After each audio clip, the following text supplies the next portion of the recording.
What's going on, Kid Nation? I got another reaction video coming for you guys. This is a Halloween special. Today, I'm going to be reacting to Mr. Nightmare, horrifying haunted houses that take it too far. Let's get it. 3, 2, 1, go. House on this list is Dead of Night. Dead of Night was an attraction run by the Chamber of Horrors on Long Island, New York that closed in 2015.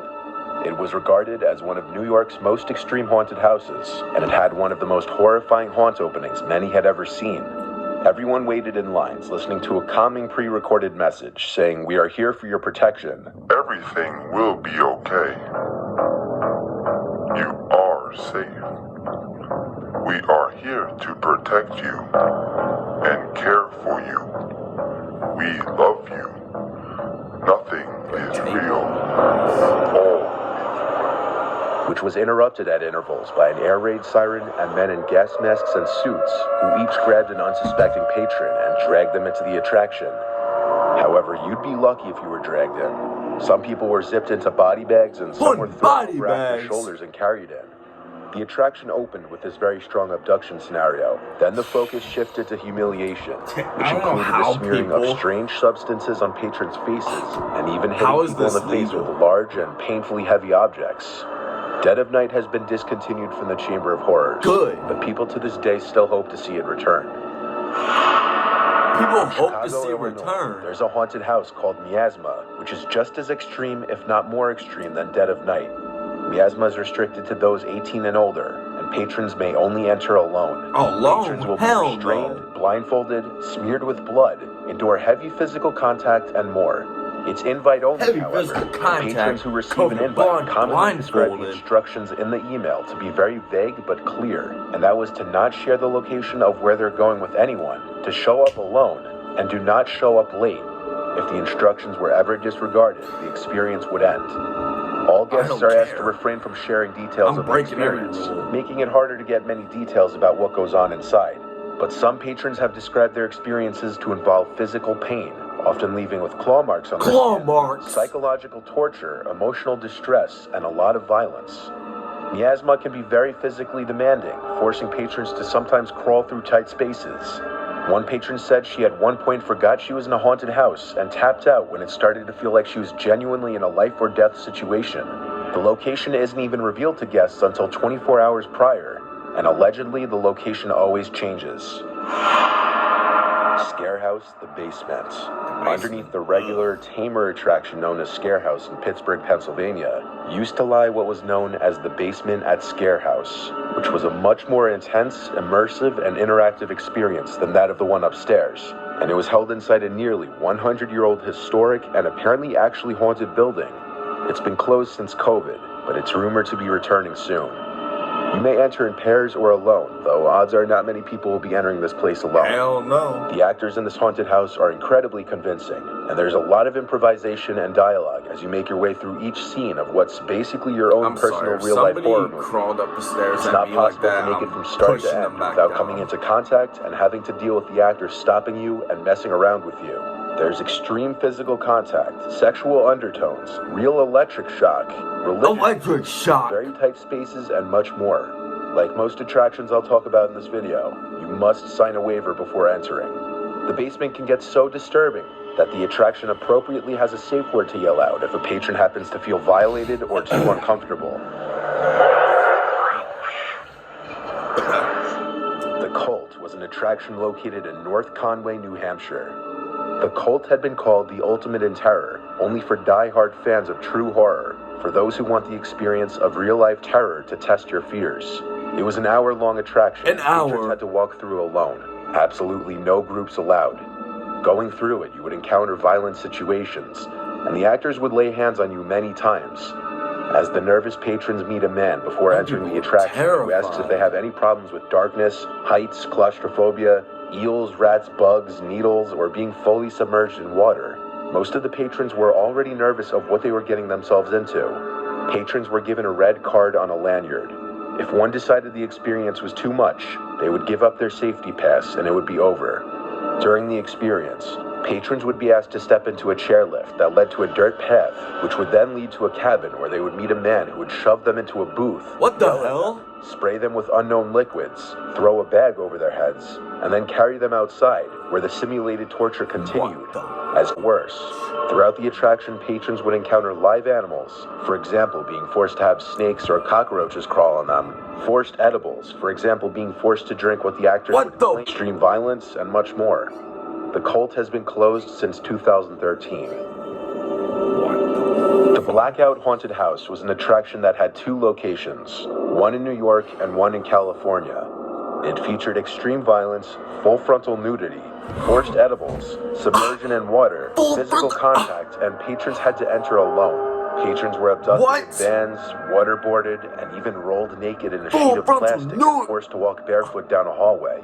Said hallway would lead to a scene with a horrifically tall figure and frail woman. And if I described the scene, this video would probably get age restricted. As a patron would pass, the tall man would stand up, exposing his body, and threaten to make physical contact with the patron. Blackout overall relied on darkness, loud noises, violence, and sexual situations to terrify its customers. Until around 2015, it had been a solo-only experience, but starting in, I believe, 2016 or 2017, patrons were allowed to enter in groups. It seems Blackout hasn't been open for the past 2 seasons. Freakling Brothers Victim Experience 3 is a Las Vegas attraction featuring extended submersion in water, electric shock, and extreme physical contact. The Victim Experience is extremely intense, and you must go through alone. One patron said he watched a camouflaged attacker appear out of nowhere, grab his colleague by the foot, then knock her down and drag her down a long hallway as she screamed. I'm sorry, but these haunted houses sound like something the attacker came back for what a psychopath would work for. Patrons will a psychopath from a prison that has a long track record a mile long. As they're submerged underwater for extended periods of time. As the title of the attraction suggests, once you enter, you are a victim. You will experience pain, will be tied up, and you may be carried and thrown. Freakling Brothers actually run 3 haunted houses every year. Castle Vampire, Circus of Horrors, and Gates of Hell.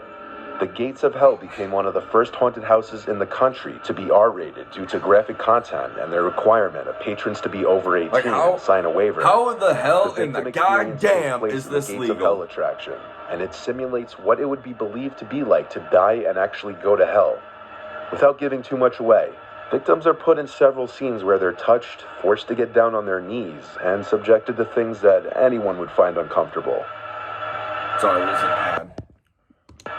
The Raven's Nest was one of the lesser-known extreme haunted houses, and it's been closed since 2009. It had been closed after it was deemed as too extreme by the town.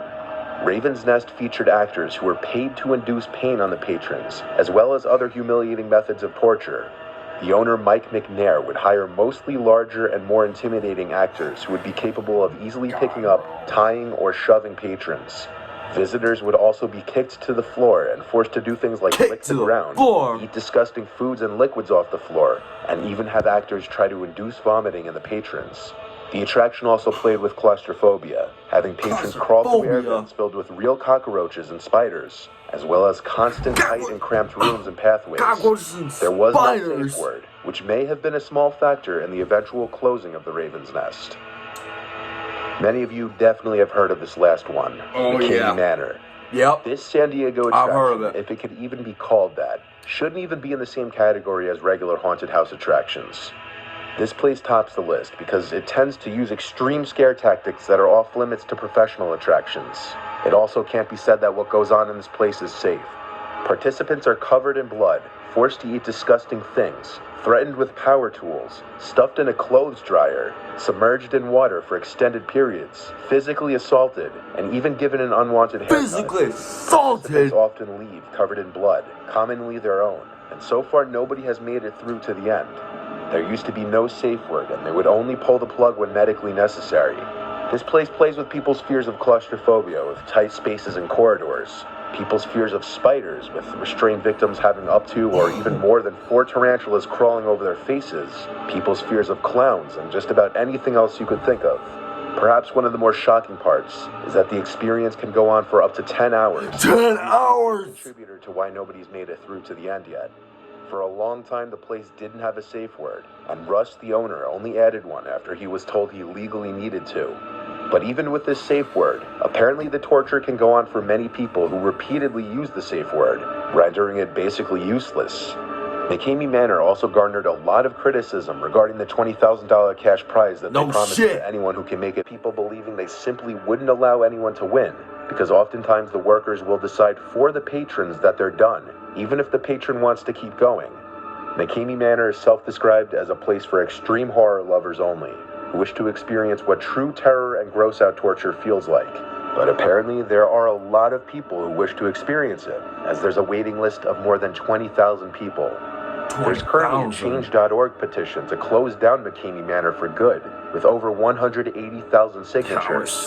Thousands of people shun this place for claiming to be a haunted house attraction, when they believe it's simply a torture chamber under disguise. Rush's 40-page waiver is also very questionable, and he apparently misspells the word liable multiple times to attempt to make certain points of the waiver void. Whatever your thoughts on this place are, anyone would admit it's the definition of a horror attraction that takes it way too far.